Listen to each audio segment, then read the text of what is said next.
आता बातमी राजकीय वर्तुळातनं आहे। खडसेंच्या राजीनाम्यानंतर राजकीय नाट्य सुरू झाले का असा प्रश्न पडतोय, कारण जळगाव महापालिकेत भाजपच्या 14 नगरसेवकांनी राजीनामे दिले आहेत। इतर पदाधिकारीही पदाचे राजीनामे देण्याच्या तयारीमध्ये आहेत। खडसेंसारख्या वरिष्ठ नेत्यांना पुराव्यांअभावी आरोपांमध्ये राजीनामा द्यावा लागणं हे गैर असल्याचं नगरसेवकांचं म्हणणं आहे। त्याचबरोबर मुंबईत खडसेंचं निवासस्थान असलेल्या रामटेक बंगल्यावर समर्थकांची वर्दळ सुरू आहे। आम्ही खडसेंच्या सोबत आहोत असा दावा त्यांचे समर्थक करतायत। काल खडसेंनी राजीनामा देण्याची तयारी दर्शवत स्वतः चौकशीची मागणी केली।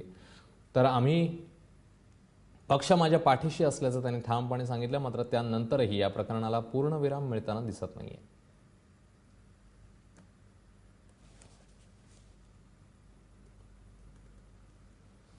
महसूल मंत्री एकनाथ खडसे यांनी राजीनामा दिल्यानंतर आज रामटेकवर त्यांचे समर्थक जळगावचे पदाधिकारी यांची एकच रांग लागली होती। आपण माझ्या मागे बघू शकता, हे सर्व जळगाववरून आलेले त्यांचे कार्यकर्ते आहेत, समर्थक आहेत, ज्यांनी आज सकाळीच रामटेक गाठलं होतं आणि इथे रामटेकवर देखील जे सिक्युरिटी आहेत त्यांना इतकेच निरोप दिलेला आहे की जे पण कार्यकर्ते येतील त्यांना तत्काळ आतमध्ये सोडावं।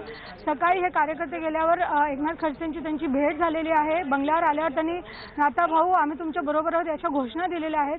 सध्या प्रसारमाध्यमांशी कोणी बोलायला तयार नसलं तरी सगळ्यांच्या चेहऱ्यावर दिसते कुठेतरी नाराजी आहे आणि सगळ्यांनी फक्त नाताभाऊ आम्ही तुमच्या बरोबर आहोत हे सांगण्यासाठीच ते इथे आलेले आहेत। आणि एकूणच रामटेकवर मोठ्या प्रमाणावर एकनाथ खडसे यांचे समर्थक जमलेले आहेत। लक्ष्मी पुराणिक, एबीपी माझा, मुंबई।